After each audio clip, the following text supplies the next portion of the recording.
अस्सलाम वालेकुम दोस्तों, कैसे हो आप सब। उम्मीद करता हूँ खैरियत से होंगे। मैं पठान नाजिम आप सभी का हेलो लर्निंग यूट्यूब चैनल पर खैर मकदम करता हूँ, वेलकम करता हूँ। जैसा कि आप सब जानते हैं कि सीबीएसई की जानिब से सीटेट जुलाई 2024 का इम्तिहान 7 जुलाई 2024 बरोज़ इतवार को कंडक्ट करवाया जाएगा। इसी बात को मद्देनज़र रखते हुए हेलो लर्निंग यूट्यूब चैनल पर सीटेट के लिए उर्दू पेडागोजी की क्लासेस और उसी के साथ साथ दीगर सब्जेक्ट की क्लासेस स्टार्ट हो चुकी है। यहाँ पर आपको उर्दू की सभी क्लासेस सिलेबस के मुताबिक मिलेंगी, यानी कि 100% सिलेबस करवाने की कोशिश की जाएगी, वो भी फ्री ऑफ कॉस्ट। आपको कोई भी पेड कोर्स लेने की ज़रूरत नहीं है। यहाँ पर आपको फ्री में मुकम्मल क्लासेस सिलेबस के मुताबिक दस्तियाब करवाई जाएंगी और आप यहाँ से तमाम क्लासेस बासानी हासिल कर सकते हो। और गुज़िश्ता क्लासेस भी आप देख सकते हो, जिसमें हमने प्रीवियस ईयर क्वेश्चंस पेपर के जो है तो क्वेश्चन पेपर सॉल्व करवाए और जो गुज़िश्ता साल इम्तिहानात हुए हैं उनके उन तमाम इम्तिहानात के उर्दू सब्जेक्ट के पर्चे जो कि लैंग्वेज फ़र्स्ट और लैंग्वेज सेकंड और पेपर फर्स्ट और सेकंड तमाम हल करवाए गए हैं। नीचे डिस्क्रिप्शन में उर्दू पेडागोजी और प्रीवियस ईयर क्वेश्चन के वीडियो की प्लेलिस्ट दी गई है। आप तमाम वीडियो की प्लेलिस्ट में जाकर बआसानी देख सकते हो। आप तमाम जो है तो इसको बआसानी देख सकते हो और आपके लिए ये बहुत ही हेल्पफुल रहेगा, बहुत ही जो है तो कारआमद रहेगा, क्योंकि आप उर्दू में बआसानी 30 में से 25 के ऊपर जो है तो मार्क लेकर आ सकते हो और 30 में से 30 भी जो है तो आप बआसानी ला सकते हो। तो आज का ये जो हमारा सेशन रहेगा ये 7 जुलाई के एग्ज़ाम के लिए रहेगा, जो कि सीटेट टीटी और डीएसएसबी के लिए भी जो है तो उर्दू पेडागोजी की मुकम्मल क्लास रहेंगी। थोड़ा लेंदी लेक्चर होने वाला है फ्रेंड्स, तो चैनल लेक्चर को जो है तो आप वीडियो को आखिर तक ज़रूर देखें ताकि आपको समझने में आसानी हो। और इसमें मुकम्मल उर्दू पेडागोजी आपको जो है तो समझाने वाले हैं कि किस तरीके से क्वेश्चंस पूछे जाते हैं और किस अंदाज में जो है तो क्वेश्चन का क्राइटेरिया होता है, निगेटिव टाइप के क्वेश्चन किस तरीके से होते हैं, ये तमाम जो है तो आपको चीज़ें यहाँ पर समझाने वाले हैं। तो चलिए शुरू करते हम टॉपिक। तो आते हम टॉपिक की तरफ, मुकम्मल उर्दू पेडागोजी। एक एक वीडियो के ज़रिए आपको उर्दू पेडागोजी का तमाम जो है तो निचोड़। इसी के साथ साथ इससे पहले सीटेट की उर्दू पेडागोजी से रिलेटेड 20 क्लासेस हो चुकी है जो कि प्लेलिस्ट में दी जाएंगी, वहाँ से आप बासानी देख सकते हो और अपना उर्दू पेडागोजी की जो क्वेश्चंस है और पैराग्राफ का किस तरीके से सॉल्व करना है और नज़्म को किस तरीके से सॉल्व करना है, इस पर मबनी भी तमाम लेक्चर दिए गए हैं। वो पूरे पूरे देखकर आप 30 में से 30 भी ला सकते हो।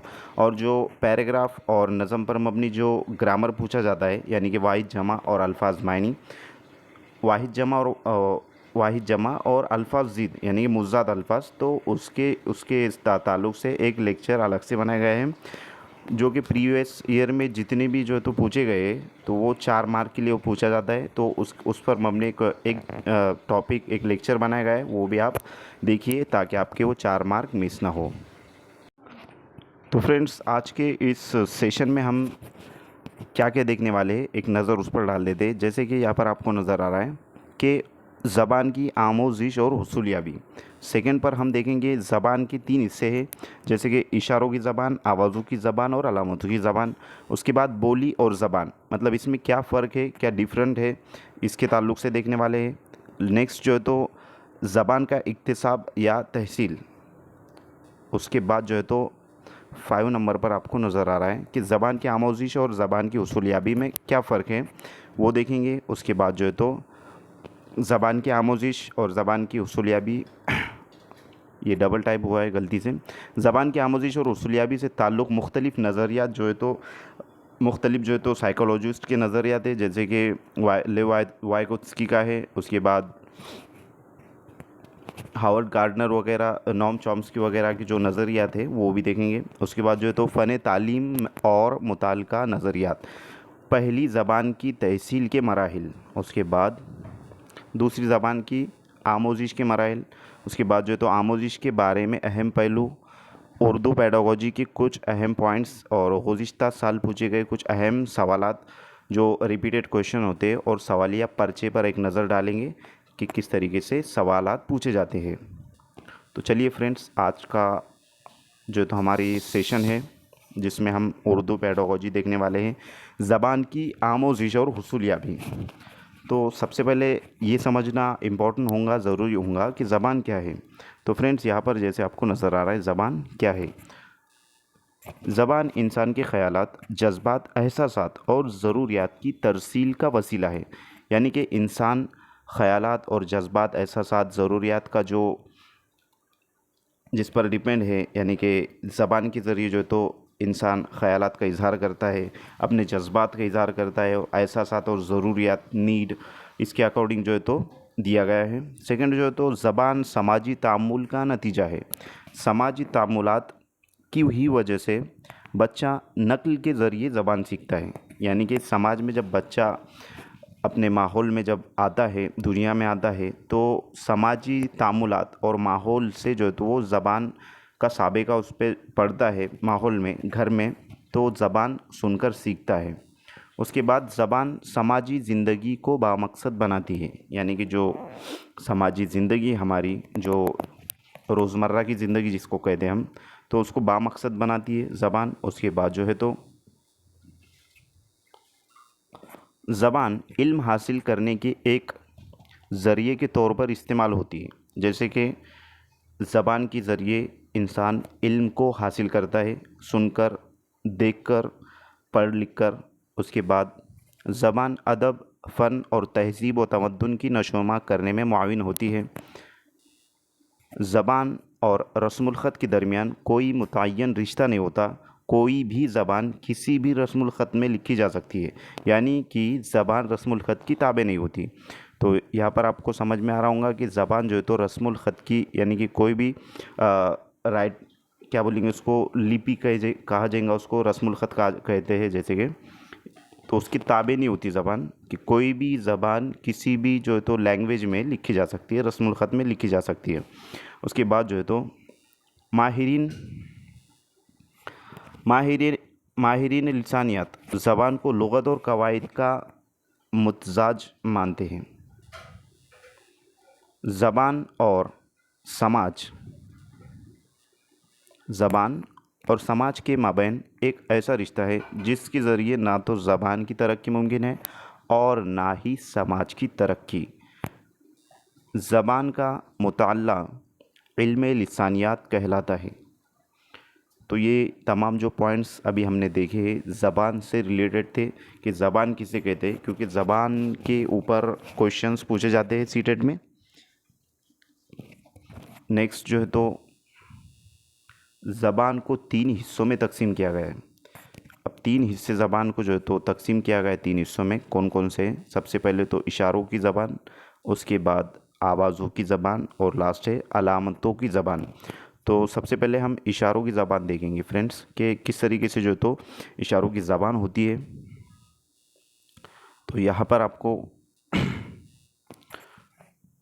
नज़र आ रहा होगा कि जब हम हाथ, पाँव, सर, आँख या चेहरे के तासुरात का इस्तेमाल करके अपने ख़यालात और जज्बात दूसरों तक पहुँचाते हैं, तो ये इशारों की ज़बान कहलाती है। यानी कि हाथ के ज़रिए, जैसे कि दूर है कोई खड़ा हुआ इंसान, उसको जो है तो हाथ के ज़रिए हम इशारा करते हैं, बुलाते हैं। और पाँव, उसके बाद सर, आँख, यानी कि जो बॉडी लैंग्वेज जिसे हम कहेंगे, तो ये इशारों की ज़बान हमारी जो है तो इसको कहा जाएगा। यानी कि चेहरे के तासुरात, के गम के हालत में चेहरे के तासुरात अलग होते हैं और ख़ुशी में जो है तो अलग तासुर होता है। तो इंसान के चेहरे पे से ही समझ में आ जाता है कि वो उसका मतलब खुशी में है या गम में है, या मतलब कोई भी किस हालत में। तो नेक्स्ट जो है तो दो लिसानी और कसीर लिसानी माहौल में इशारात की ज़बान अहम रोल अदा करती है। इशारात की ज़बान का कमज़ोर पहलू यह है कि इसके ज़रिए मुजर्रद तसव्वुरात पेश नहीं किए जा सकते। नेक्स्ट जो है तो आवाज़ की ज़बान है। आवाज़ की ज़बान, ज़बान का सीखना एक इक्तिसाबी अमल है। बच्चे का अपने गर्दो पेश जिन जिन लोगों से साबिका पड़ता है, वो कोई ना कोई ज़बान बोलते हैं। बच्चा उन्हें नकल करके आवाज़ों को दोहरा कर ज़बान सीखता है और उस पर महारत हासिल कर लेता है। उसके बाद जो है तो अलामतों की ज़बान, जब किसी आवाज़ को किसी मखसूस अलामत से ज़ाहिर किया जाता है, तो ये तहरीर की शक्ल ले लेती है। तहरीरी शक्ल में ज़बान एक मुस्तकिल शक्ल है। तो फ्रेंड्स, तहरीरी शक्ल में जो है तो ज़बान मुस्तकिल शक्ल है, यानी कि जब किसी आवाज़ को कोई अलामत दी जाती है, फॉर एग्ज़ाम्पल जैसे कि ये एक आपको अलामत नज़र आ रही है, मतलब एक लिखा हुआ है, तो इसको हम क्या पढ़ेंगे? तो मखसूस आवाज़ है इसकी, जैसे कि इसको ए कहा जाता है, तो ये तहरीरी शक्ल ले लेती है अलामत। तो तहरीरी शक्ल में ज़बान एक मुस्तकिल रोल अदा करती है, अहम रोल अदा करती है। उसी के साथ साथ जो है तो नीचे दिया हुआ है, तो हमने अभी 2 टॉपिक देखे कि 3 हिस्से देखे ज़बान के, और उससे पहले ज़बान किसे कहते हैं वो देखे। उसके बाद जो है तो बोली और ज़बान। तो बोली ज़बान के मुकाबले एक छोटे इलाके या मखसूस ग्रोह के दरमियान बोली जाती है। इसकी कोई तहरीरी शक्ल नहीं होती, इसकी कोई मुनज़्ज़म शक्ल और ज़वाबित नहीं होते। इसमें अक्सर तब्दीलियाँ आती रहती है, यानी कि बोली के अंदर चेंजेस आते रहते हैं। जैसे कि इंडिया के अंदर, हमारे हिंदुस्तान के अंदर मुख्तलिफ़ ज़बानें बोली जाती है। हर जो है तो 3 किलोमीटर पर ज़बान बोली जो है तो चेंज होती है। बोली की बात चल रही है यहाँ पर। उसके बाद दूसरे जानिब ज़बान एक वसी तर्ज़ नज़रिया है। इसके मुआयना उसूल और ज़वाबित और मुस्तकिल फ़ितरत होती है। नेक्स्ट जो है तो मादरी ज़बान, इस पर भी क्वेश्चन पूछे जाते हैं बहुत सारे। तो मादरी ज़बान से रिलेटेड जो है तो क्या चीज़ें हैं वो देखेंगे।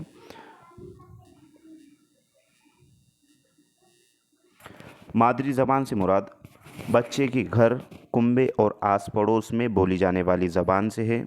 ये वो ज़बान है जिसे बच्चा अपने आसपास से फितरी तौर पर हासिल करता है, यानी कि बच्चा जो है तो माहौल में रहते हुए जो ज़बान बोलता है, जिसे हम मादरी ज़बान कहते हैं, जो कि घर, कुंबे और आस पड़ोस में बोली जाने वाली ज़बान से है। यानी कि आस पड़ोस में बोली जाने वाली ज़बान, माहौल में, घर में बोली जाने वाली जो ज़बान होती है वो मादरी ज़बान उसको हम कहते हैं। उसके बाद जो है तो स्कूली तालीम से क़ब्ल ही बच्चा अपनी मादरी ज़बान की बारीकियों, पेचीदगियों और तश्कील को अपने अंदर जज़्ब कर लेता है और मुकम्मल लिसानी सलाहियत रखता है, यानी कि बोलने की सलाहियत बच्चा स्कूल में जाने से पहले रखता है। ये आपको ज़हन नशीन रखना है, ये पॉइंट को, बहुत ही इम्पोर्टेंट पॉइंट है फ्रेंड। मादरी ज़बान से रिलेटेड जो ये यहाँ पर आपको बताया गया है, इस पर क्वेश्चन पूछा ही जाता है। नेक्स्ट जो है तो कई बार तो बच्चे स्कूल आने से क़ब्ल ही एक से ज़ायद ज़बानें बोलना और समझना सीख लेते हैं।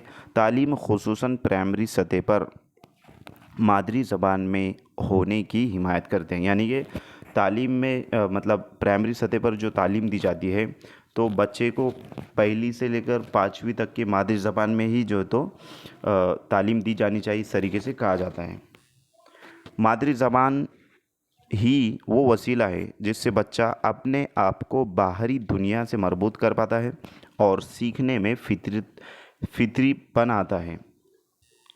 अप्रैल 2009 से नाफिजुल अमल बच्चों का मुफ्त और लाजमी तालीमी हक़, जिसे RT 2009 के मुताबिक जहाँ तक मुमकिन हो बच्चे की इब्तिदाई तालीम उसकी मादरी ज़बान में ही होनी चाहिए। तो फ्रेंड्स, 2009 RT 2009 के मुताबिक जो है तो बच्चे को जो तालीम है, बच्चे की जो प्राइमरी तालीम है, यानी कि पहली से 5वीं को जो है तो प्राइमरी कहेंगे हम, तो मादरी ज़बान में होना चाहिए, इससे पहले बताएं। तो नेक्स्ट, हिंदुस्तानी आइन के आर्टिकल A 350, ये आर्टिकल A 350 में बच्चों को मादरी ज़बान में तालीम देने का हक़ है। उसके बाद कौमी दरसियात का खाका NCE 2005 का ख़याल कि बच्चे अपने इल्म की तश्कील ख़ुद करते हैं तभी हकीकत बन सकता है जब हम बच्चे को मादरी ज़बान में इज़हार और तफ़क्कुर करने की आज़ादी देते हैं। तो यहाँ पर तमाम चीज़ें समझ में आपको अच्छे से आ रही होंगी। नेक्स्ट जो है तो बच्चों की मादरी ज़बान और कसीर लिसानियात, ये देखेंगे। जिसको मल्टीलिंगुअलिज्म कहते हैं। कि मल्टीलिंगुअलिज्म यानी कि कसी लिसानियत को जमात में कबूल करना चाहिए। मादरी ज़बान, दूसरी ज़बान और गैर मुल्की ज़बान सीखने में मुआविन होती है। यानी कि मादरी ज़बान के ज़रिए बच्चा दूसरी ज़बान और गैर मुल्की ज़बान भी सीख सकता है। नेक्स्ट जो तो मियारी ज़बान से मुराद है। मियारी ज़बान किसे कहते हैं? तो मियारी ज़बान उस ज़बान को कहते हैं जो किसी ज़बान की मुख्तलिफ़ बोलियों में से एक होती है और अदबी इक़्तिदार के पस मंज़र में काबिल क़बूल मानी जाती है। इस ज़बान की दूसरी शक्ल को उसकी बोली कहा जाता है। नेक्स्ट जो है तो ज़बान का इक्तिसाब या तहसील जिसे हम कहेंगे, इक्तिसाब या तहसील। तो ज़बान की हुसूलियाबी या ज़बान का इक्तिसाब एक ऐसा अमल है जिसके तहत आसपास के माहौल, वालिदैन और बुज़ुर्गों से ज़बान सीखी जाती है। ये एक फ़ितरी अमल है। ये अमल पैदाइश के बाद से शुरू होता है और 4 साल की उम्र तक बच्चा मादरी ज़बान का इक्तिसाब कर लेता है, यानी कि मादरी ज़बान सीख लेता है। नेक्स्ट जो है तो आमोज़िश। ज़बान की आमोज़िश है। इक्तिसाब जो है तो अलग है और आमोज़िश अलग है। इक्तिसाब जो है तो बच्चा आसपास के माहौल, वालिदैन, बुज़ुर्ग यानी कि घर में, अपने कुंबे में और कस्बे में या फिर माहौल में सीखता है, जिसे इक्तिसाब कहते हैं। ये ज़हन नशीन रखना है आपको। और आमोज़िश जो है होती है वो बच्चा जो है तो जब स्कूल जाता है और वहाँ पर जो ज़बान सीखी जाती है उसे आमोज़िश कहते हैं। तो आमोज़िश यहाँ पर दिखाया गया है कि ज़बान की आमोज़िश मादरी ज़बान सीखने के अलावा किसी दीगर ज़बान के सीखने से ताल्लुक़ रखता है। जैसे हिंदुस्तानी तनाज़िर में अंग्रेज़ी ज़बान का सीखना ज़बान की आमोज़िश में बाकायदगी पाई जाती है। तालिब इल्म शऊरी तौर पर क़वाइद के उसूलों की पाबंदी करता है, नौई साख्त पर अमल करता है और बार बार मश्क से अपनी ज़बान पर महारत हासिल करने की कोशिश करता है। यानी कि जो ज़बान सीखता है वो अंग्रेज़ी ज़बान, तो उसके उसूल और ज़वाबित को, क़वाइद को वो सीखता है, पाबंदी करता है सीखने की। और जो है तो उसकी जो साख्त है, यानी कि जो स्ट्रक्चर होता है ज़बान का क़वाइद में, ग्रामर में, उसकी मश्क करने के बाद जो है तो उस पर महारत हासिल करने की कोशिश करता है। नेक्स्ट जो है तो यहाँ पर ज़बान की आमोज़िश और ज़बान की हुसूलियाबी में क्या फ़र्क है, तो ये देखेंगे हम। यहाँ पर फर्स्ट कॉलम में आपको नज़र आ रहा है कि ज़बान की हुसूलियाबी और नेक्स्ट कॉलम है ज़बान की आमोज़िश। तो फ्रेंड, ज़बान की हुसूलियाबी एक फ़ितरी अमल है। ये नीम शऊरी तौर पर होता है। यानी कि ज़बान जो है तो बच्चा जब सीखता है तो ये फ़ितरी अमल है जो कि नीम शऊरी तौर पर होता है। और यहाँ पर जो है तो ज़बान की आमोज़िश के लिए शऊरी तौर पर कोशिश करनी पड़ती है, यानी कि स्कूल जाना पड़ता है। तो यहाँ पर जो है तो ये स्कूल में दी जाएंगी तालीम और यहाँ पर ये मुराद जो है तो घर से है। नेक्स्ट, ज़बान की हुसूलियाबी के ज़रिए बच्चा अपनी पहली ज़बान यानी मादरी ज़बान पर दस्तरस हासिल करता है। यानी कि पहली ज़बान जो है तो उसकी मादरी ज़बान होती है और उसमें जो है तो वो महारत हासिल कर लेता है। उसके बाद ज़बान की आमोज़िश का लफ्ज़ दूसरी ज़बान सीखने के लिए किया जाता है। यानी कि आमोज़िश का जो लफ्ज़ है वो मादरी ज़बान के ज़रिए दूसरी ज़बान सीखने के लिए कहा जाता है। जैसे कि फ़ॉर एग्ज़ाम्पल बच्चे की मादरी ज़बान उर्दू है, तो उर्दू के ज़रिए वो अंग्रेज़ी जब सीखेगा तो वहाँ पर आमोज़िश आ जाएगा। यानी कि आमोज़िशी अमल रहेगा कि फ़र्स्ट जो है तो उसकी मादरी ज़बान का लफ्ज़ दूसरी ज़बान सीखने के लिए किया जाता है। ज़बान की आमोज़िश से मुराद है कि ज़बान की आमोज़िश का जो लफ्ज़ है, आमोज़िश जहाँ पर आ जाएगा तो स्कूली तालीम से मुराद रहेगा, दूसरी ज़बान से मुराद रहेगा। और ज़बान की हुसूलियाबी जब आ जाएगा, मादरी ज़बान आ जाएगा तो उससे मुराद जो है तो घर, समाज, माहौल रहेगा। नेक्स्ट, ज़बान की हुसूलियाबी में किताब और ग्रामर की ज़रूरत नहीं पड़ती, जबकि ज़बान की आमोज़िश में किताब और ग्रामर की ज़रूरत पड़ती है। नेक्स्ट जो है तो हुसूलियाबी गैर रस्मी और गैर मुस्तकीम तरीक़े से होती है और यहाँ पर उसमें बाकायदगी के साथ ज़बान के क़वाइद और उसूलों को सिखाया जाता है। यहाँ पर क़वाइद लिखा हुआ है, प्रिंट मिस्टेक हुई थोड़ी।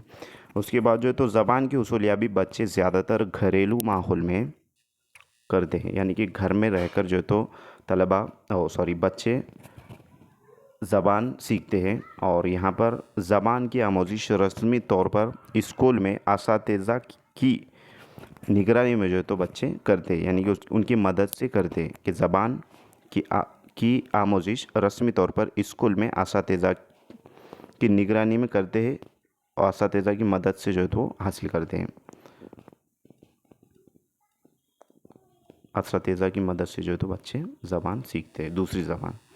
नेक्स्ट जो है तो ज़बान की आमोजिश और हुसूलियाबी से ताल्लुक़ मुख्तलिफ़ नज़रियात जो है तो हम देखने वाले हैं, जैसे कि सबसे पहले पाउलो और स्कैनर जैसे माहिर किरदारियत के मुताबिक ज़बान का सीखना महज मुहर्रिक और जवाब के दरमियान ताल्लुक़ है, जो कि मश्क, नक़ल और रटने से हासिल होता है। यानी बच्चा अपने माहौल की ज़बान को सुनता है, उसे दोहराने की कोशिश करता है, चीज़ों और उनके नाम के बीच रिश्ता जोड़ता है और इसी नतीजे में ज़बान सीख जाता है।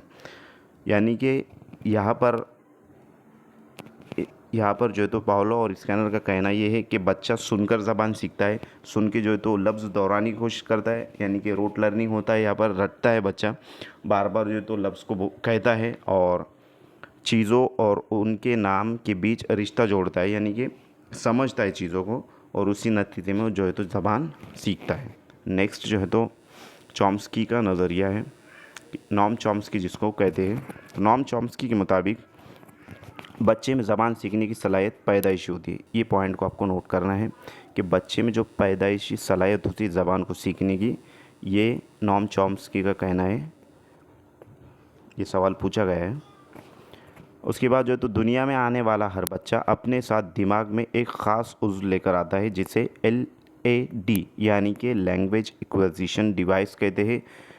अब लैंग्वेज एक्विजिशन जो डिवाइस होता है तो ये दिमाग के अंदर होता है फ्रेंड्स, और ये जो है तो यानी कि फ़ितरी तौर पर बच्चा ज़बान को सीखता है। तो ज़बान सीखने की बुनियादी उसूल और अज्ज़ा, पॉइंट यहाँ से चल रहा है, ज़बान सीखने के बुनियादी उसूल और अज्ज़ा बच्चे में पैदाइशी तौर पर मौजूद होते हैं। पैदाइश के बाद जब बच्चा बोली जाने वाली ज़बान सुनता है, ज़बान सीखने की सलाहियतें मुतहर्रिक हो जाती है और कुछ अरसे में बच्चे का दिमाग बोली जाने वाली ज़बान की पेचीदगी और साख्त को समझने लगता है और बच्चा ज़बान बोलना शुरू कर देता है। तो ये लैंग्वेज एक्विजिशन डिवाइस का जो है तो उसके ज़रिए बच्चा ज़बान सीखने लगता है। नेक्स्ट जो है तो चॉम्स्की का नज़रिया है। चॉम्स्की का कहना है कि ज़बान का फ़ितरी सॉफ्टवेयर या क़वाइद फ़ितरी तौर पर बच्चे के दिमाग में होता है। जैसे उन्होंने यूनिवर्सल ग्रामर कहा, जो ज़बान बच्चे के जीन्स में पोशीदा होती है, उसे इनिट लैंग्वेज कहा जाता है।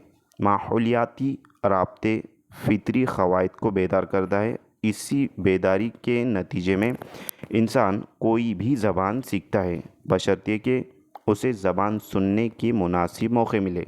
यानी कि इनका कहना यह है कि जो बच्चा ज़बान सीखता है वो सुनकर जो है तो ज़बान सीखता है और उसके मतलब दिमाग में एक ऐसा डिवाइस होता है जिसको यूनिवर्सल ग्रामर कहते हैं और जो कि उसको जीन्स में उसकी जो है तो जीन्स में पोशीदा होता है वो, और उसे इनिट लैंग्वेज इन्होंने कहा है। तो फ्रेंड्स मैं उम्मीद करता हूँ कि आपको बखूबी समझ में आ रहा होगा। नेक्स्ट जो है तो प्याजे और वाइगोत्स्की का नज़रिया है। तो यहाँ पर प्याजे का नज़रिया तामीराती नज़रिया है, जिसके मुताबिक बच्चा हवा से खमसा के ज़रिए इल्मी निज़ाम की तश्कील करता है, यानी कि एकोमोडेशन और एसिमिलेशन के ज़रिए जो है तो स्कीमा बनता है और स्कीमा के ज़रिए बच्चा जो है तो ज़बान सीखता है। वाइगोत्स्की के मुताबिक ज़बान समाजी तामुल का नतीजा है। SCL social culture language Vygotsky ने अपने समाजी सकाफ़ती नशोनुमा यानी कि सोशियो कल्चर डेवलपमेंट थ्योरी में 3 चीज़ें समाज, सकाफ़त और ज़बान पर काफ़ी ज़ोर दिया है। तो फ्रेंड जब भी वाइगोत्स्की का यानी कि सवाल आएगा तो आपको 3 चीज़ें याद रखनी होंगी, सोशल कल्चर और लैंग्वेज, सकाफ़त, समाज और ज़बान, इस पर जो है तो उन्होंने जोर दिया है। नेक्स्ट जो है तो बच्चों के अमली सलाहियत और मुमकिना सलाहियत के बीच फ़र्क पाया जाता है, उसे वाइगोत्स्की ने एक फ़र्क को खुर्ब नशोनुमा का इलाका, जिसको जोन ऑफ प्रॉक्सिमल डेवलपमेंट कहा है, तजुर्बाकार अफराद के ज़रिए बच्चों का दिया जाने वाला सहारा, मचान बंदी जिसे स्कैफोल्डिंग कहते हैं, कहा जाता है। जब बच्चा अपने आप से बात करते हुए ज़बान का इस्तेमाल करता है तो उसे निजी तकरीर यानी कि प्राइवेट स्पीच कहते हैं। तो यहाँ पर 4 बातें आपको ज़हन नशीन रखना है वाइगोत्स्की के नज़रिए में। सोशल कल्चर जो है तो लैंग्वेज, ये 3 चीज़ें। उसके बाद जोन ऑफ प्रॉक्सिमल डेवलपमेंट क्या चीज़ है कि बच्चा जब इल्मी अपने अमली सलाहियत और मुमकिन सलाहियत के बीच फ़र्क पाया जाता है, उसे वाइगोत्स्की ने कुर्ब नशोनुमा का इलाका जोन ऑफ प्रॉक्सिमल डेवलपमेंट कहा है। तो ये प्रॉक्सिमल डेवलपमेंट जो होता है इसके अंदर तजुर्बाकार प्रॉक्सिमल डेवलपमेंट जो है तो ये अमली सलाहियत और मुमकिन सलाहियत के बीच फ़र्क पाया जाता है। और उसके बाद जो तो तजुर्बाकार अफराद के ज़रिए बच्चों का दिया जाने वाला सहारा, यानी कि बच्चा जो है तो कोई चीज़ सीख रहा है, फॉर एग्ज़ाम्पल वो खेल रहा है, साइकिल चलाना सीख रहा है, तो वो उसको जो सहारा देंगे बड़े यानी कि तजुर्बाकार अफराद साइकिल पकड़ कर, तो वो जो है तो स्कैफोल्डिंग कहा जाएगा उसको। नेक्स्ट जो है तो और जब बच्चा अपने आप से बात करता है तो उसको प्राइवेट स्पीच कहते हैं। नेक्स्ट, पेंडोरा का समाजी आमोजिश का नज़रिया। तो इस नज़रिए के मुताबिक बच्चों की नशोनुमा मॉडल के बर्ताव में मुशाहिदा और तख्लीद पर मुनहसर होता है। यह अमल कमक के साथ भी हो सकता है और कमक के बग़ैर भी।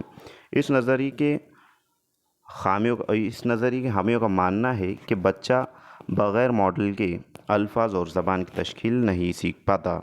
नेक्स्ट, फ़न तालीम और मुताल्लिक़ा नज़रियात। तो बच्चा यानी कि बच्चा और प्यूडोस कहा जाता है, यानी बच्चा और प्यूडोस कहा जाता है। यूनानी ज़बान की 2 लफ्ज़ों प्यूडोस और पेडागोजी, यहाँ पर प्रिंट मिस्टेक हुई है। ये जो प्यूडोस और पेडागोजी यूनानी ज़बान की 2 लफ्ज़ है, प्यूडोस और पेडागोजी। तो फ़न तालीम जिसे अंग्रेज़ी में पेडागोजी कहते हैं, यानी कि रहनुमा से मिलकर बना है। इस तरह फ़न तालीम के लफ्ज़ी मायने बच्चे की रहनुमाई के है, यानी कि तालीम जो है तो पेडागोजी ये यूनानी ज़बान का लफ्ज़ है जो कि यूनानी ज़बान के पेडोस से मिलकर बना है, अंग्रेज़ी में उसको पेडागोजी कहते हैं। इस तरह फ़न तालीम के लफ्ज़ी मायने बच्चे की रहनुमाई की है। तकनीकी एगोगोस, ये 2 लफ्ज़ से मिलकर जो है तो पेडागोजी बना है, पेडोस और एगोस। तो तौर पर जो है तो पेडागोजी के तहत तालीमी अमल का मुताल्ला और असातिज़ा की रहनुमाई का अमल शामिल है। इस अमल में तदरीस व आमोजिश के तरीक़े और नज़रियात का निसाब तैयार करना, निसाबी ख़िताब की तैयारी, तलबा की आमोजिश का अंदाज़े क़द्र जायज़ा और इस्लाही अमल शामिल होते हैं। इन सब कामों में बच्चे की सलाहियत, रवैये और दिलचस्पी को मलहूज़ रखा जाता है। नेक्स्ट जो है तो ज़बान की पेडागोजी में दर्ज झेल नज़रियात को काफ़ी अहमियत हासिल है, जैसे कि साख्ती नज़रिया। इस नज़रिए में ज़बान की साख्त को समझने पर ज़ोर दिया जाता है। साख्त में अल्फाज की तश्कील और तरतीब, जुमलों की तश्कील और तरतीब और क़वाइद का इल्म शामिल है। नेक्स्ट जो है तो अमली नज़रिया। अमली नज़रिए में ज़बान के इत्तलाक़ को ज़्यादा अहमियत दी जाती है, यानी तलबा मुतख़य्यल सूरत हाल में मुख्तलिफ़ सूरत हाल में, प्रिंट यहाँ पर भी मिस्टेक हुए कि तलबा मुख्तलिफ़ सूरत हाल में जो है तो ज़बान का इस्तेमाल अमली मश्क़ के ज़रिए सीखते हैं। मसलन मज़मून निगारी, मख़तूत निगारी यानी ख़ुतूत नवीसी वग़ैरह। नेक्स्ट जो है तो तामुली नज़रिया। तामुली नज़रिया जो है तो इसमें ज़बान को समाजी ताल्लुकात को बनाने और क़ायम रखने का वसीला माना जाता है, यानी इस नज़रिए में बाहमी तबादले ख़याल में इस्तेमाल होने वाली ज़बान के नमूनों पर तवज्जो मरकूज़ की जाती है। उसके बाद जो है तो पहली ज़बान की तहसील के मराहिल देखने वाले हम फ्रेंड्स। तो पहली ज़बान के तहसील के कौन कौन से मराहिल जो है तो होते, कि पैदाइश के बाद बच्चा अचानक ही ज़बान और उसके क़वाइद से वाकिफ़ नहीं होता, बल्कि ये एक मुसलसल अमल है जिसके मुख्तलिफ़ मराइल है। इन मराइल से गुज़रते हुए बच्चा ज़बान पर अबूरियत हासिल करता है। ये मराहिल तरतीबवार है। बच्चे मुख्तलिफ़ उम्र में इस मराइल से गुज़रते हैं। तो कौन कौन से मराइल है वो देखेंगे फ्रेंड्स। सबसे पहला जो मरहला यहाँ पर दिया गया है वो है बोलने से क़ब्ल का मरहला, जिसे कुकिंग कहा जाता है, जो पैदाइश से 6 महीने तक होता है। तो हफ्ते के बाद बच्चा कुकिंग शुरू कर देता है। इब्तिदा में वो सिर्फ़ हुर्फ़ इल्लत की आवाज़ ही निकालता है। 4 माह के बाद इसकी आवाज़ में हुर्फ़ सही भी जुड़ जाते हैं। ये आवाज़ें कोड की तरह सुनाई देते हैं। हुरूफ़ इल्लत जो है तो 3 है, ये आप इससे वाकिफ़ होंगे। अलिफ़ या वाव, ये हुरूफ़ इल्लत हैं। और इसके अलावा जो हुरूफ़ तहजी के जो हुरूफ़ हैं वो जो है तो हुरूफ़ सही उसे हम कहते हैं। नेक्स्ट जो है तो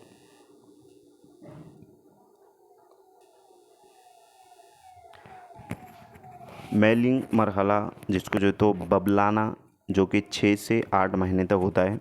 तो 6 माह की उम्र में बच्चे हुरूफ़ इल्लत और हुरूफ़ सही मिलाकर दोहराने वाली आवाज़ निकालते हैं, जैसे जो है तो बबलाना कहते हैं, जैसे कि या, बा, माँ, दादा, नाना वगैरह। एक लफ्ज़ का मरहला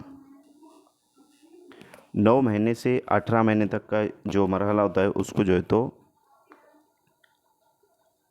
एक लफ्ज़ का मरहला कहते हैं। तकरीबन 9 माह की उम्र में बच्चा पहला लफ्ज़ बोलता है। तकरीबन 1 साल की उम्र में ऐसे बहुत से अल्फाज बोलने लगता है। इस मरहले में एक अकेला लफ्ज़ ही पूरी जुमले की नुमाइंदगी करता है, यानी कि मुझे पानी दे दो के बजाय बच्चा सिर्फ पानी या मम्मम बोलता है। अगर आपके घर में छोटे बच्चे होंगे फ्रेंड्स, तो आप ये चीज़ें डायरेक्टली प्रैक्टिकली देख सकते हैं कि किस तरीके से जो है तो बच्चे बोला करते हैं, ताकि आपको पेडागोजी समझने में आसानी होगी। क्योंकि जब तक इंसान प्रैक्टिकली कोई चीज़ देखता नहीं या फिर ख़ुद का मतलब करता नहीं वो प्रैक्टिकल तौर पर, तो उसको जो है तो समझने में दुश्वारी होती है। नेक्स्ट यहाँ पर रहेगा कि 2 अल्फाज का मरहला, जो कि 18 से 24 माह का दरमियानी मरहला होता है। तो इस मरहले में बच्चे छोटे छोटे जुमले जो कि 2 लफ्ज़ों से मिलकर बने हुए होते हैं बोलते हैं। पहले जहाँ एक लफ्ज़ पानी पूरे जुमले की नुमाइंदगी करता था, अब उसके साथ फ़ेल भी जुड़ जाता है। यानी अब बच्चा कहता है मुझे पानी दे दो। इसके पास तकरीबन 50 लफ्ज़ों का मजमुआ होता है। नेक्स्ट जो है तो टेलीग्राफी मरहला, जो कि 24 से 30 माह का होता है। इस मरहले में बच्चा जुमले को बोलने के 2 से ज़्यादा अल्फाज इस्तेमाल करता है। जुमलों में आने वाले ने, से, को वगैरह को बच्चा इस्तेमाल नहीं करता, जैसे पूजा का भाई मुझे डब्बे में बंद कर देगा को बच्चा कहता है पूजा भाई डब्बा बंद। इस मरहले में बच्चा बड़ों की तकलीद करता है और जुमलों को छोटा करके बोलता है। नेक्स्ट जो है तो लंबे जुमलों का मरहला है। ये लास्ट मरहला है, जो कि 30 माह के बाद जो मरहला होता है वो लंबे जुमलों का मरहला होता है। इस मरहले में उस वक्त जो है तो उसके साथ साथ बच्चों की लुग़त में इजाफ़ा हो जाता है, यानी कि ज़ख़ीर अल्फाज में जो है तो लुग़त ज़ख़ीर अल्फाज को कहते हैं, तो उसमें इजाफ़ा हो जाता है और जुमलों में अल्फाज की तादाद बढ़ जाती है। जो सफ़र इस्म से शुरू हुआ था उसमें फ़ेल, ज़मीर, सिफ़त, जिन्स, मुतज़ाद और मुतरादिफ़ अल्फाज जुड़ने लगते हैं। नेक्स्ट जो है तो दूसरी ज़बान की आमोज़िश के मराइल। तो फ्रेंड्स, ये ज़बान की आमोज़िश के हमने यहाँ पर पहली ज़बान की तहसील के मराइल देखे। अब आमोज़िश के मराइल पे जो तो हम नज़र डालेंगे। फ़र्स्ट जो है तो ख़ामोशी या तहसीली मरहला है। इस मरहले में आमोज़गार नई ज़बान के अल्फाज को सीखने और नए अल्फाज को बोलने की मशक़ में वक्त सर्फ करता है। इस मरहले में अमली, रवानी और समझ के साथ नई ज़बान में इजहार नहीं कर सकता। नेक्स्ट इब्तिदाई तैयारी। इस मरहले में बच्चा नए अल्फाज सीखने के साथ साथ कुछ और अल्फाज और फ्रेसेस की अदायगी भी करने लगता है। नेक्स्ट तकरीर की इब्तिदा होती है। तो तकरीर की इब्तिदा इस मरहले में बच्चे के ज़ख़ीर अल्फाज में कई हज़ार अल्फाज जमा हो जाते हैं। वो उन अल्फाज को जोड़कर छोटे छोटे जुमले बनाने लगता है और अपनी दूसरी ज़बान से जोड़ने लगता है। नेक्स्ट जो है तो इब्तिदाई रवानी। अब इब्तिदाई रवानी में जब आमोज़गार पेचीदा जुमलों में तरसील की शुरुआत करता है तो उसे रवानी की शुरुआत कहते हैं। कुछ दूसरी ज़बान में सोचना और एतमाद करना शुरू कर देता है। नेक्स्ट जो है तो रवानी किसे कहते हैं? तो रवानी ये आखिरी मरहला है। इसमें दुरुस्तगी, रफ्तार और मुनासिब इजहार के साथ पढ़ने की सलाहियत का मजमुआ जो बिलआखिर तलबा को पढ़ने की फ़हम की महारत को मज़बूत करने में मदद करता है। तदरीस के मकासद जो है तो हम देखने वाले हैं कि तदरीस के कौन कौन से मकासद हैं। सबसे पहले जो मकसद है तदरीस का, जो कुछ आमोज़गार सुने उसे समझने की सलाहियत और महारत पैदा करना, तरतीब के साथ पढ़ने की महारत पैदा करना, आसान इजहार की सलाहियत को फ़रोग़ देना, तख्लीकी सलाहियत को फ़रोग़ देना, ज़बान के मुख्तलिफ़ इस्तेमाल पर कंट्रोल करना और मुल्क व कौम गर्द पेश के तय हसासियत पैदा करना। नेक्स्ट जो है तो आमोज़िश के बारे में अहम पहलू कौन कौन से वो देखेंगे। तो फ्रेंड्स, आमोज़िश के बारे में जो अहम पहलू है, सबसे पहले सभी बच्चे सीख सकते हैं अगर उनकी ही रफ्तार से सीखने दिया जाए और सीखने के इनके ही तरीक़ों पर अमल करने दिया जाए। बच्चे खेल के ज़रिए फ़ितरी तौर पर सीख सकते हैं। सीखना एक मुसलसल अमल है, ये सिर्फ़ स्कूल में ही नहीं होता। इसके आमोज़िश के अमल को घर के कामों, सरगर्मियों और माहौल से जोड़ना चाहिए। यहाँ पर जो है तो जैसे कि सीखना एक मुसलसल अमल है, ये सिर्फ़ स्कूल में ही नहीं होता। इसके आमोज़िश के अमल को घर के कामों, सरगर्मियों और माहौल से जोड़ना चाहिए। नेक्स्ट जो है तो बच्चे अपने इल्म की तामीर ख़ुद करते हैं। बच्चे का आमोज़िश अमल गुज़िश्ता अमल और तसव्वुरात की बिना पर ही आगे बढ़ता है। प्राइमरी सतह पर तलबा बाहमी रब्त से बेहतर सीख सकते हैं। नेक्स्ट, गलतियाँ आमोज़िश का हिस्सा है और आमोज़िश का आशारिया है। इससे बच्चों में बसीरत पैदा होती है। बच्चे गलतियाँ करके ही सीखते हैं। बच्चों की गलतियाँ उस्ताद को फ़ीडबैक फ़राहम करती है। एक से ज़ायद ज़बानों का जानना नई ज़बान की तदरीस व आमोज़िश में मुआविन होता है। यानी कि फ्रेंड्स, जिसको जो है तो एक से ज़्यादा ज़बानें आती है तो नई ज़बान सीखने में ये बहुत ही हेल्पफुल होते हैं, बहुत ही जो है तो मददगार साबित होता है। जैसे कि आपके सामने जो लफ्ज़ आ रहा है आमोज़िश और इक्तिसाब, इस पर मबनी बहुत सारे क्वेश्चंस जो है तो पूछे जाते हैं, आमोज़िश और इक्तिसाब। तो फ्रेंड्स, आमोज़िश से मुराद जो है तो आदिगम कहते हैं उसको हिंदी में, और इक्तिसाब को अर्जन कहते हैं, अर्जन, और इसको जो है तो एक्विजिशन भी कहते हैं इंग्लिश में, और आमोज़िश यानी कि लर्निंग। नेक्स्ट जो है तो देखेंगे हम उर्दू पेडागोजी के अहम पॉइंट्स। 1963 के ऑफिशियल लैंग्वेज एक्ट के आर्टिकल 343(1) में हिंदी को सरकारी ज़बान का दर्जा हासिल है, जबकि आर्टिकल 343 के तहत अंग्रेज़ी बतौर मरकज़ी माविन ज़बान इस्तेमाल होती रहेंगी। उसके बाद क्लासरूम में तामीराती निज़ाम का मतलब यह है कि तलबा अपने ज़ाती तौर पर अपने साबिक़ा मालूमात को इस्तेमाल करके सीखने के तरीक़े को तैयार करते हैं और उस पर अमल करते हैं। उसके बाद जो है तो कोटारी कमीशन दिया गया है, जो कि 1965 और 66 का अहम मकसद कसीर लिसानियत और कौमी हम आहंगी को फ़रोग़ देना था। कोटारी कमीशन का जो मकसद था वो हम आहंगी, कौमी हम आहंगी को जो तो फ़रोग़ देना था। उसके बाद जो है तो आमोज़गार को तख्लीकी और तख़य्युली बनाने के लिए कहानी के इख्तिताम को तब्दील करने के लिए कहना चाहिए। ज़बान इंसानी बर्ताव की सबसे अहम ख़ुसूसियत है। ये ख़ौल ग्लेन का है।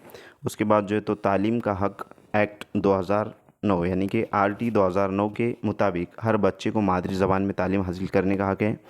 स्कैनर के मुताबिक एक बच्चा वालिदैन और आसपास के लोगों की नकल करके ज़बान सीखता है। ज़बान सीखने के लिए खुशहाल लिसानी माहौल फ़राहम करना चाहिए। तो फ्रेंड्स, आपको मैं उम्मीद करता हूँ कि समझ में आ रहा हूँ अच्छे से। उसके बाद जो है तो गुज़िश्ता सवालात यहाँ पर दिए गए हैं, जैसे कि गुज़िश्ता लेक्चर्स में हमने ये मुकम्मल सवालात करवाए हैं एक्सप्लेनेशन के साथ। तकरीबन 60 क्वेश्चन है, 60 सवाल है, जो कि जिस पर 6 लेक्चर बन चुके हैं। तो आप प्लेलिस्ट में जाके उसको भी देख सकते हो। तो एक नज़र हम इस पे डालेंगे। उससे पहले आपको ये बताना चाहूँगा कि अगर आपने सीटेट का फॉर्म नहीं भरा है और अगर आप टीटी भी भरना चाह रहे होंगे, महाराष्ट्र के स्टूडेंट से मैं जो है तो मुखातिब हूँ, तो आप महा टीटी का जब फॉर्म भरेंगे, अगर आप जनरल से बिलोंग करते हो तो EWS सर्टिफिकेट ज़रूर बनाएं, ताकि आप 82 मार्क पर पास हो जाएं। और आसान है 82 मार्क लाना। इंशाल्लाह 7 जुलाई के बाद महा टीटी का जो प्रिपरेशन है, जो तैयारी है, लेक्चर्स वगैरह होंगे। तो क्लासेस टीटी की 7 जुलाई के बाद हम स्टार्ट करेंगे। जब सीटेट वालों को जो है तो सीटेट कंप्लीट हो जाएगा, उसके बाद जो है तो हम महा टीटी की तैयारी में लग जाएंगे इंशाल्लाह। अगर आपका कोई फ्रेंड या दोस्त महा टीटी का फॉर्म भरना चाह रहा होगा, जिन्होंने जो है तो सीटेट नहीं भरा है, बहुत सारे कैंडिडेट ने महाराष्ट्र के, और उन्हें टेट सीटेट और टेट में टीटी में जो है तो फ़र्क मालूम नहीं है, तो ऐसे कैंडिडेट तक ये वीडियो ज़रूर पहुंचाएं, ताकि आपकी वजह से उनका भी नुकसान ना हो, उनका भी जो है तो फ़ायदा हो। और नेक्स्ट जो टीटी आने वाला है, वो टीटी क्वालिफाइड होकर जो महा टेट आने वाला है, जिसको टीचर एप्टीट्यूड इंटेलिजेंट टेस्ट कहते हैं, जो कि 2017 के बाद अभी जो है तो गुज़िश्ता हुआ है 2022 में। और उसके बेस पर पवित्र पोर्टल शिक्षक भर्ती चल रही है। वो भर्ती अभी ख़त्म नहीं हुई है, उसके उर्दू मीडियम की तकरीबन 3 राउंड बाकी है। और उसमें हुआ यूँ कि उर्दू मीडियम की स्कूलों पर मराठी और दीगर मीडियम के जो तो कैंडिडेट उन्होंने भरे हैं, क्योंकि हमारे तलबा के अंदर कंपटीशन नहीं है। तो हमको अभी कंपटीशन में उतरना है फ्रेंड्स। तो उस वास्ते उससे पहले हमको सीटेट क्वालिफाइड करना होगा। अगर आपने सीटेट नहीं भरा होगा या फिर भरा भी होगा, तो आपको टीटी, महाराष्ट्र की टीटी क्वालिफाइड करना है। सीटेट या टीटी, ये दोनों में से एक एग्ज़ाम क्वालिफाइड करने के बाद जो है तो आप टेट के लिए एलिजिबल होते हो। और टेट का टेट का जो है तो एग्ज़ाम के बाद पवित्र पोर्टल के ऊपर आप रजिस्ट्रेशन के लिए एलिजिबल होते हो। तो आपको ये बात अच्छे से समझ में आ रही होंगी। सीटेट या टीटी, ये दोनों में से, महाराष्ट्र की टीटी, ये दोनों में से आपको एक जो है तो पेपर क्वालिफाइड होना चाहिए, ये सीटेट या फिर टीटी। और उसके बाद जो है तो आप महा टेट, TAIT जिसे कहते हैं, तो ये सब अलग अलग हैं। TAIT, इसके लिए आप एलिजिबल होते हैं, जिसको teacher aptitude and intelligent test कहते हैं, जो कि 2017 में हुआ था। उसके बाद 5 साल के बाद हुआ 2022 में, यानी कि 2022 में जो तो फॉर्म फिल हो चुके थे उसके, लेकिन 2023 में हुआ है वो असल में। तो ये आपको समझ में आ रहा होगा फ्रेंड्स, उम्मीद करता हूँ मैं। तो आपको सीटेट अगर आपने नहीं भरे होंगे या फिर भरे भी होंगे, तो आप टीटी अगर भरने वाले होंगे तो बिल्कुल भरिए, ताकि आपका ये पेपर या फिर वो पेपर, दोनों में से आप क्वालिफाइड हो जाओगे और आप जो है तो गवर्नमेंट टीचर के लिए टेट देकर जो है तो अप्लाई कर सकते हैं पवित्र पोर्टल में। अब बहुत सारे जो कैंडिडेट हमारे, उसमें हुआ यूँ कि बहुत सारे कैंडिडेट्स ने सीटेट क्वालिफाइड है और उन्होंने महाराष्ट्र का टेट एग्ज़ाम नहीं देने की वजह से वो आज शिक्षक भर्ती में चांस नहीं मिला उनको, क्योंकि मालूमात नहीं थी। तो ये जो वीडियो है फ्रेंड्स, ये दूसरों तक ज़रूर पहुंचाए, ताकि आपकी वजह से दूसरों का भी फ़ायदा हो। यहाँ पर जो है तो ये क्वेश्चंस आपको नज़र आ रहे हैं, जैसे कि हम एक क्वेश्चन लेंगे यहाँ पर कि पढ़ने में दुश्वारी क्या कहलाती है। तो सबसे पहले यहाँ पर डिसलेक्सिया, डिस्ग्राफिया, डिसकैल्कुलिया और डिस्फोरिया बताया गया है। तो पढ़ने में दुश्वारी से मुराद जो है तो डिसलेक्सिया होता है। लिखने में जो दुश्वारी होती है उसे डिस्ग्राफिया कहते हैं। ये लिखने में दुश्वारी से मुराद है। उसके बाद जो है तो डिसकैल्कुलिया, ये जो है तो रियाजी में दुश्वारी जो है तो बच्चा करता है। यहाँ पर रियाजी के, जैसे कि 6 को वो 9 पढ़ेगा और 4 को ऐसा, मतलब उसको परेशानी होती है, उसको कैलकुलेशन में। तो इस तरीके से है सब चीज़ें। नीचे जो है तो और एक क्वेश्चन हम करेंगे, जैसे कि मतन पढ़ने में सबसे ज़्यादा किसकी अहमियत होती है। तो मतन के मायने समझने में जो है तो सबसे ज़्यादा मतन पढ़ने में अहमियत होती है। जब तक आपको मतन का मायने यानी कि जो लिखा हुआ मवाद है उसका मायने समझेगा नहीं तो पढ़ने की अहमियत इसमें इंक्लूड रहेंगी। यानी कि मतन पढ़ने में सबसे ज़्यादा जो अहमियत कामिल होता है उसके मायने समझना होता है। नेक्स्ट क्वेश्चन और एक जो हम देखेंगे कि लफ्ज़ों में कहाँ, बड़ा क्वेश्चन है, चलो देख लेते हैं कि दूसरी जमात के एक उस्ताद है तलबा को मुख्तलिफ हरकत के साथ, हरकत व सकनात यानी कि एक्टिंग के साथ एक दिलचस्प कहानी सुनाता है। पूरी कहानी सुनने के बाद कुछ तलबा से कहता है कि वो उस कहानी को अपने लफ्ज़ों में दोबारा बयान करें। ऐसा करके वो क्या जांचने की कोशिश कर रहा है। फ्रेंड, इस पर लेक्चर बन चुके हैं, अगर आपने नहीं देखे तो आप प्लेलिस्ट में जाकर या फिर चैनल पर जाकर ये जो 6 लेक्चर हैं उस पर बताया भी गया है कि 10 जो है तो क्वेश्चन उसमें लिए गए एक्सप्लेनेशन के साथ। तो आप पूरे देखें वहाँ जाकर। ये गुज़िश्ता जो है तो एग्ज़ाम में जो क्वेश्चन आए हैं पेडागोजी के, वो क्वेश्चंस आपको करवाए गए हैं, आप वहाँ पर जाकर देख सकते हो। तो सुनने की सलाहियत, बोलने की सलाहियत, पढ़ने की सलाहियत और लिखने की सलाहियत। और दूसरी बात, ये जो ग्रीन टिक मार्क किया गया है ये इस वास्ते किया गया है कि जो भी कैंडिडेट को जो है तो ये नोट्स चाहिए तो वो व्हाट्सअप करें हम, तो उनको नोट्स जो है तो शेयर की जाएंगी। और इसकी जो हमने प्राइस रखी है, इसका जो हदिया रखा है सिर्फ ओनली 100 रुपये रखे हुए हैं, ताकि कोई भी जो है तो हमारा कोई भी कैंडिडेट जो है तो इसको ख़रीद सकता है, बआसानी जो है तो ये हासिल कर सकता है पीडीएफ फॉर्म में। और जब आप इसकी ज़ेरॉक्स कॉपी निकालते हो तो वो ब्लैक में आ जाएंगी। इस वास्ते जो है तो इसको ग्रीन किया गया है ताकि आपको क्वेश्चंस का आंसर टिक करने में, समझने में आसानी हो। इससे आपकी जो है तो प्रैक्टिस भी बेस्ट रहेंगी, बेहतर तौर पर रहेंगी। तो जिस किसी को भी फ्रेंड्स नोट्स चाहिए तो वो जो है तो हमको व्हाट्सअप कर सकते हैं। आपको व्हाट्सअप नंबर दिया गया है, आपको लास्ट में, वीडियो के लास्ट में जो है तो एंड में दे दिया जाएगा। यहाँ पर जो है तो सूतियाती आगाही ज़्यादातर मुताल्लिक़ होती है तो सुनने की सलाहियत से, बोलने की सलाहियत से, पढ़ने की सलाहियत से, लिखने की सलाहियत से। तो दोस्तों सूतियाती आगाही जो है तो ज़्यादातर जो मुताल्लिक़ होती है पढ़ने की आगाही से होती है। नेक्स्ट और एक क्वेश्चन देखेंगे लास्ट, उसके बाद जो सेशन को एंड करेंगे कि तलबा की दर्ज झेल में से कौन बच्चे की लिसानी महारत की जांच में कम मौसर है। तो दोस्तों लिसानी महारत से मुराद जो है तो बोलने की महारत होता है। तो सबसे पहला पॉइंट यहाँ पर दिया गया है कहानी सुनना, दूसरा है कहानी लिखना, तीसरा है किसी हादसे को बयान करना और लास्ट है इमला। तो यहाँ पर जो है तो आपका राइट आंसर रहेगा इमला। तो ये जो पूरी जो नोट्स आपको नज़र आ रही हैं, और हमने इससे पहले जो क्वेश्चन यानी कि थ्योरी में देखा है वो टाइप का यहाँ पर क्वेश्चन पूछा गया है उस टाइप का कि दर्ज झेल में से कौन ज़बान के इक्तिसाब। तो इक्तिसाब पर मबनी बहुत सारा जो तो मवाद हमने ऊपर देख चुके हैं। अगर आपको जहन में नहीं रहा होगा या फिर आपने गौर व खौस नहीं किए होंगे तो आप दोबारा इस लेक्चर को देखिए। एक दो बार देखने से जो तो आपको पेडागोजी अच्छे से समझ में आ जाएंगी। तो दर्ज झेल में से कौन ज़बान के इक्तिसाब में बच्चे के लिए सबसे अहम रोल अदा करता है। इक्तिसाब पूछा गया है।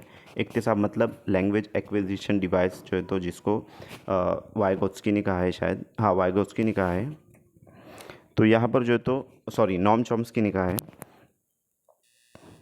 घर में जो है तो रहकर तलबा क्या करते हैं, इक्तिसाब करते हैं। जैसे कि आप यहाँ देख सकते हो, ये हमने पढ़ा था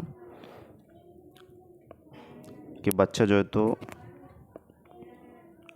ये पढ़ने के बाद आपको यहाँ पर लास्ट में नज़र आएगा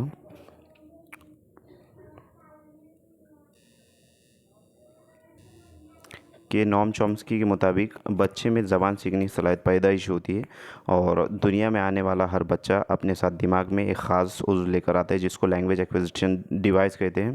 ज़बान सीखने के बुनियादी उसूल और अज्जा बच्चे में पैदाइश तौर पर मौजूद होते हैं। पैदाइश के बाद जब बच्चा बोली जाने वाली ज़बान सुनता है तो ज़बान सीखने की सलाहियत मुतहर्रिक हो जाती है और कुछ अरसे में बच्चे का दिमाग बोली जाने वाली ज़बान की पेचीदगी साख्त को समझने को लगता है और बच्चा ज़बान बोलना शुरू कर देता है। तो यहाँ पर जो है तो बच्चा जो तो घर में रहकर ज़बान सीखता है, माहौल में रहकर ज़बान सीखता है, तो फितरी तौर पर वो जो है तो सीखता है। नेक्स्ट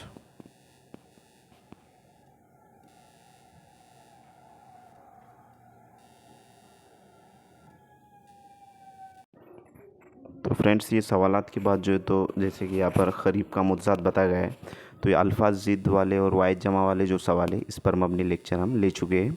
और गुज़िश्ता जो है तो आप जाकर वीडियो को देख सकते हैं चैनल पर जाकर। वैसे प्लेलिस्ट की जो लिंक है आपको डिस्क्रिप्शन में दे दी जाएंगी, वहाँ से जाकर आप अच्छे से प्रिपरेशन कर सकते हो ताकि आप उर्दू सब्जेक्ट में 30 में से 30 ला सको। उसके बाद यहाँ पर नोट्स में आपको क्वेश्चन पेपर दिए गए, 3 क्वेश्चन पेपर हैं, जैसे कि नज़र आ रहा है आपको इस तरीके से जो तो क्वेश्चंस होते हैं।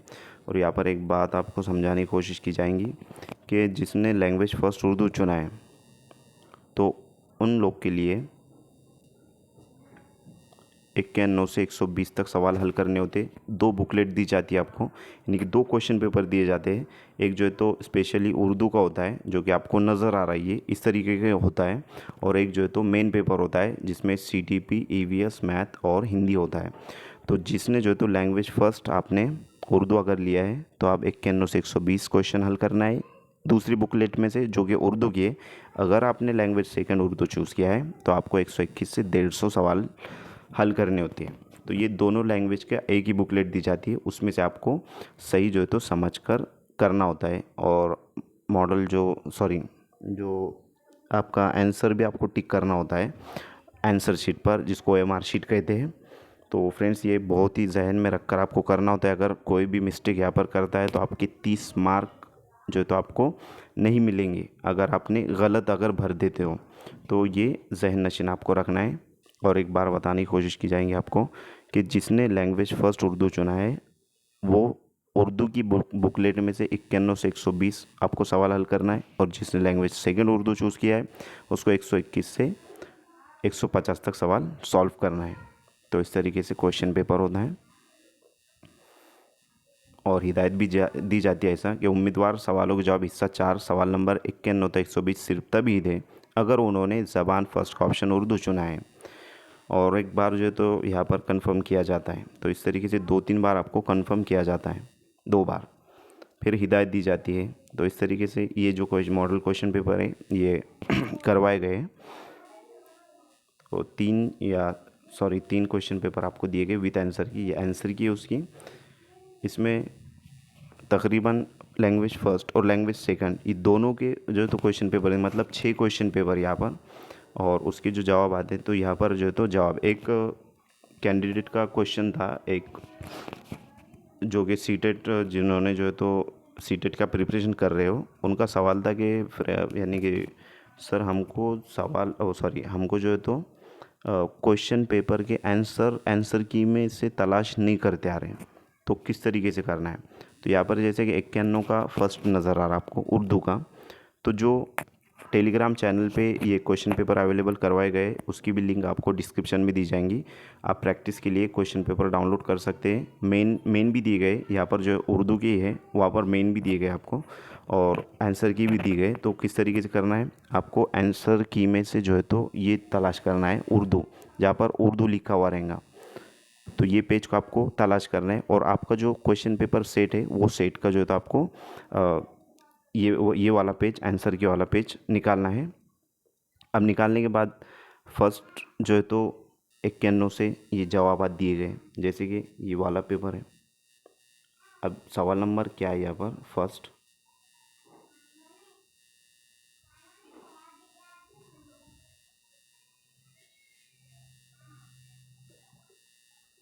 जैसे कि ये 91 नंबर का सवाल है कि सूरज की गर्मी बदलो समंदर का पानी, दरिया का पानी, समंदर और दरिया का पानी क्या बनकर उड़ जाता है, तो भाप बनकर है। तो ऑप्शन नंबर 2 यहाँ पर राइट आंसर है।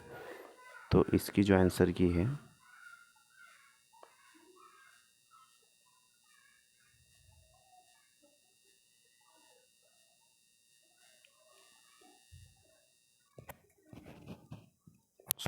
सवाल नंबर वो तीसरा था, 93 वाला सवाल था। तो ऑप्शन नंबर यहाँ पर 2 राइट आंसर रहेंगे। और एक बार कंफर्म करेंगे हम।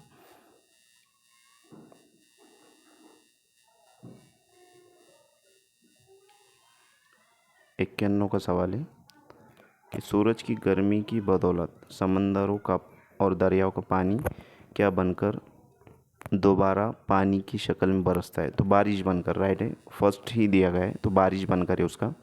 सवाल में समझने में मतलब समझा, हाँ सवाल भी आपको अच्छे से समझना है। जैसे कि अभी मुझे सवाल समझ में नहीं आया था तो भाप बनकर जो था हमने बोल दिए थे अभी, तो बारिश बनकर दोबारा बरसता है। पूरा पूरा सवाल आपको अच्छे से समझ में अगर सवाल आप समझते हो तो बासनी जवाब तक पहुंच सकते हो। और ये पैराग्राफ और नज़म में जो 15 क्वेश्चन पूछे जाते हैं 15 में से 15 आपको लाना है। और पेडागोजी जो अभी आपने देखे हैं तो वो पेडागोजी में आपको कम से कम 10 के ऊपर ही लाना है, ताकि 25 के ऊपर आपका उर्दू में स्कोर हो, और उसी तरीके से हिंदी में करना है 25 के ऊपर, ताकि 25-25 पे आप लेकर आते हो फ्रेंड्स तो 60 में से 50 मार्क आपको मिलते हैं। और बाकी या जो 90 मार्क है CDP यूएस और मैथ के, मैथ को आपको ऑप्शन में रखना है और CDP और यूएस आपको अच्छे से करना है। उसमें अगर आप 20-20 भी लेते हो तो आप 4 पेपर में क्वालिफाइड हो जाते हो, वो भी ओपन कैटेगरी में क्वालिफाइड होंगे, 90 मार्क आपको मिल जाते हैं। और 30 जो मैथमेटिक्स के, अगर आपके पास वक्त कम भी बचता है लास्ट में, उसको लास्ट में सॉल्व कीजिएगा तो आपको ट्रिक बताई जाएंगी, उस तरीके से आपको लास्ट में मैथ को करना होगा। और जितना सॉल्व करते आए फ्रेंड्स उतना जो तो अच्छे तरीके से आप क्वेश्चन पेपर को सॉल्व करके आइए। Best of luck for CTET 7 July CTET 2024, सबके लिए जो तो मुबारकबाद। अगर आपको वीडियो अच्छी लगी तो आपके फ्रेंड सर्कल में ज़्यादा से ज़्यादा शेयर कीजिए। तो फ्रेंड्स आपको वीडियो अच्छी लगे तो लाइक ज़रूर करें वीडियो को, अपने फ्रेंड सर्कल में ज़्यादा से ज़्यादा शेयर करें जो सीटेट या फिर टीटी की तैयारी कर रहे हो। और इस तरीके से जो है तो ये पेडागोजी नोट्स है, आप परचेज़ कर सकते हो। आपको जो है तो यहाँ पर व्हाट्सअप नंबर दिया गया है, जिस किसी को भी चाहे व्हाट्सअप कर दीजिएगा, जिसमें आपको मुकम्मल निसाब तमाम जो है तो तदरीसी इम्तिहान के मददगार जो है तो पॉइंट्स दिए गए हैं, helpful for all teaching exam, जो कि सीटेट, महाराष्ट्र की टीटी, DSSB, TSTT, APTT, ये तमाम के लिए जो है तो ऑल टीचिंग एग्ज़ाम के लिए, ऑल स्टेट के लिए जो है तो मतलब हेल्पफुल रहेंगी। ऑल उर्दू पेडागोजी इसमें दी गई डिटेल एक्सप्लेनेशन के साथ, जैसे कि अभी आपने देखा। और 50+ क्वेश्चन दिए गए। और पेपर फर्स्ट और पेपर सेकंड, लैंग्वेज फर्स्ट और लैंग्वेज सेकंड जो सीटेट का होता है उसके लिए ये बहुत ही हेल्पफुल है। और नीचे 3 मॉडल क्वेश्चन पेपर दिए गए आपको, जो कि आपने अभी देखे। तो फ्रेंड्स मैं उम्मीद करता हूँ कि आपको वीडियो अच्छी लगी होंगी। Thank you for watching my video. Thank you very much indeed for your cooperation and have a nice day.